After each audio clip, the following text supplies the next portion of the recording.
So today we are going to paint. Yay! Lots of paint. Okay, so we are working on, just as a reminder, this beautiful, fabulous wood project, and everybody can see me, yes?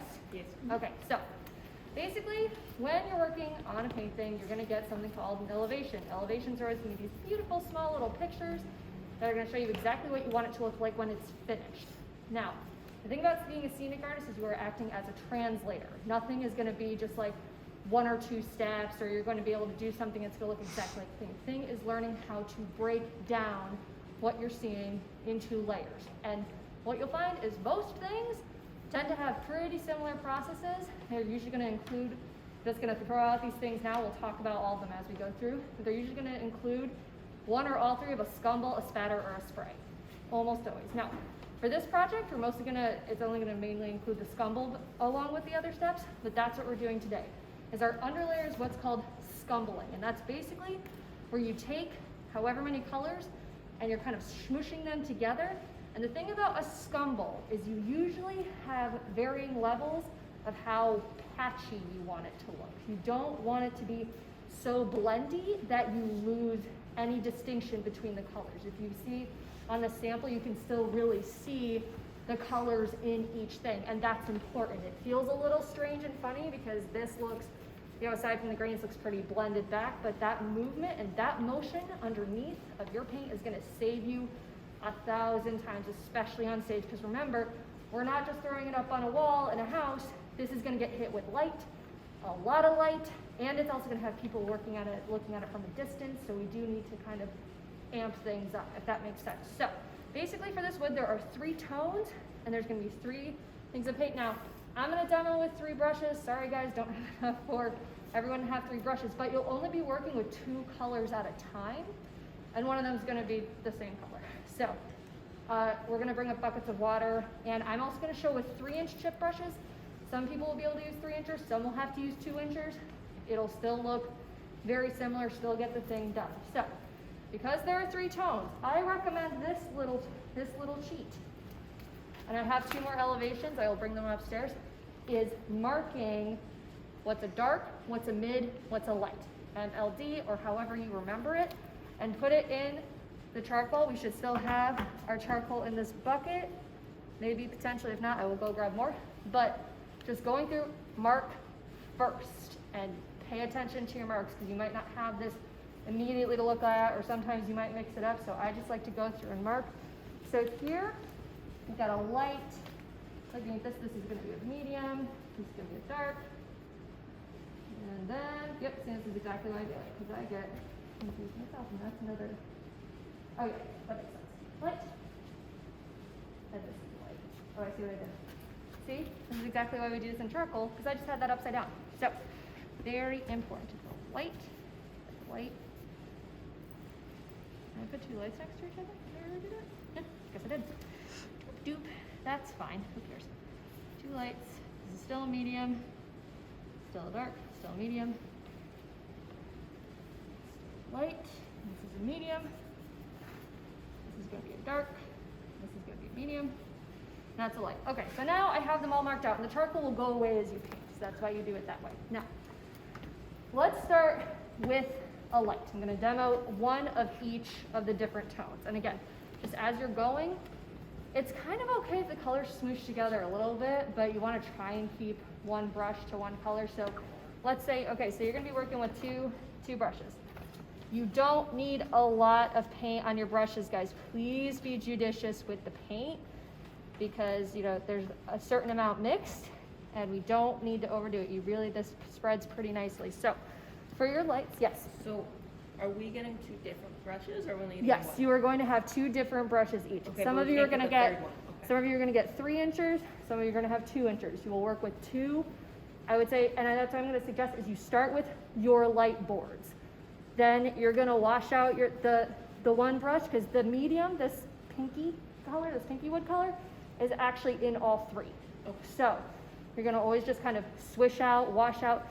We don't have to do a full wash, just enough to get it pretty clear. Because again, if we get a little zhuzh, that's okay. But I just don't want to see, as you're going, suddenly your mid is now half dark, and we're like, well, great, now it's going to look weird. So try and keep you know, as much as you can and just watch which one you're dipping. Happens all the time. You'll dip the wrong brush.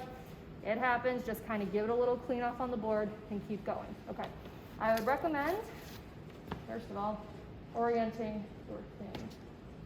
How do you know the top and the bottom? That's why I'm orienting this right now. Make sure I don't do what I just did. But does it not matter as long as you know which is which? I mean, yeah, this is how it's going. Yes and no, and I already did one wrong. This is why we check. If you think you can keep it in your head, then go ahead. Then you can go ahead and, you know, do it how you will. I recommend once you label it, you should be fine. Especially because you guys are starting from scratch, you can orient this however you want, as long as it's consistent to the elevation. Make sense? Yes. So yeah, like right there, I just noticed, I'm like, oh, I mislabeled that. And that's why it's always like, go back through. I'm also I swap things around, slightly dyslexic, so this is why I always have to double check that I went through. Because if you do it incorrectly on an actual scenic piece, your designer is not going to be very happy with you, because there's a reason they made the choices they did. So do not, or if you do screw it up, just fix it before it goes on stage. So, okay, I think we're back. That's good. Everything's oriented. Okay, so we're gonna start with a light board. I'm gonna do 1 and 3, one of all three for you guys. So just the light boards. Now, for this scumble, think about direction. Another great thing with the elevation is you can see which way the grain is running. Use that to your advantage. You want to try and sort of stay in your board as much as you can. Don't go crazy with it. Like, you know, if you get a little outside, that's fine. So just lay it down. The trick to a scumble is to think less about it. Is to not try and get too fancy with it. So for this, just kind of lay it out in patches. Have your brush already charged. And just kind of lay in your colors. Now, other thing to bear in mind, because I know this is a light board, I want to be a little heavier with the lighter colors. Does that make sense? You still want patches of that mid coming through, but I want the light to be the dominant color, especially when it dries. Then make sure you kind of smoosh it in and watch for your holidays. You see how there's like some white space in there? Definitely want to make that go away. And again, your directionality, kind of get that in already. So, and that's going to help you as you go, because it'll help you when you start to grain and things like that and get a little more specific. So that's kind of the light. I also think I blended in a little bit of that mid. And again, see, you don't need much on your brush. I just have a barely good amount in there. So again, I kind of want to pull that light back up a little here. Does that make sense? The only thing we want to avoid is what's called cow patching. And that's where, let's say, now sometimes in a project you want this. Sometimes in a scumble you are going to want it to be like that patchy looking.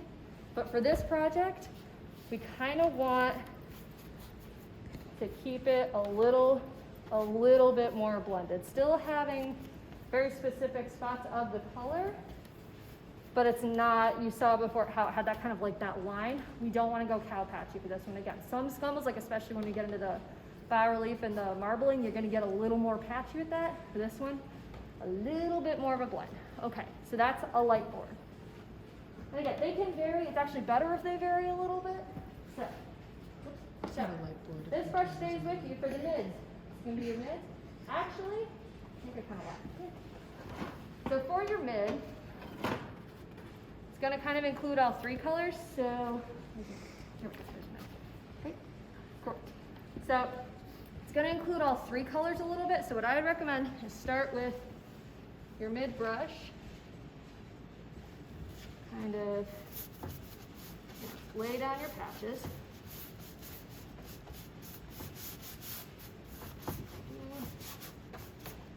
And again, you can be a little more heavy with this color because you want this color to be the dominant color. And then I would actually, I'm gonna say, I don't want to play this game. Dip it a little bit in your light color, just a little bit. Just want a little bit of that light coming through. Not much, and again, gets a little zhuzhed, that's okay. Just enough. kind of get some up in there. Just get a little bit of that light color going. We don't want too much. And then, So you're not switching brushes to the light no, brush? not for this one because, although I guess, you know what? We might have enough 2-inchers that we could do it that way. So let me go see if I can rustle up another couple 2-inchers, then yes, you'll just have a 2-inch off to the side Okay. and pop that light. But if we don't, this works fine too. Again, you don't want too much of the light because we're gonna talk a lot more. You'll hear me say it over and over. Value is everything. And does everyone know what I mean when I say value? Basically, it's your difference between light and darks. It's how close you are to white as opposed to how close you are to black. And value and how much things shift in value is gonna be everything on stage. You can screw up color, you can screw up shape, you can screw up line. But if you screw up value, it flattens out and dies. So you wanna avoid that. So once you've got that, use your second brush. And just carefully, this color is going to want to overtake. Just get a little bit of that dark going through there. And that is plenty. Okay? So yeah, what I'm going to do is I'm going to see if I can find you guys. I think we've got enough 2-inchers that we could do having just a little 2-incher to throw in that light. Now, for the dark, again, same idea. You know our dominant's going to be dark. Don't need too much on your brush. Lay in big old patches. Again, it sounds funny, but the less you think about it, the better it's gonna be. Got that. Get a little bit of this mid in.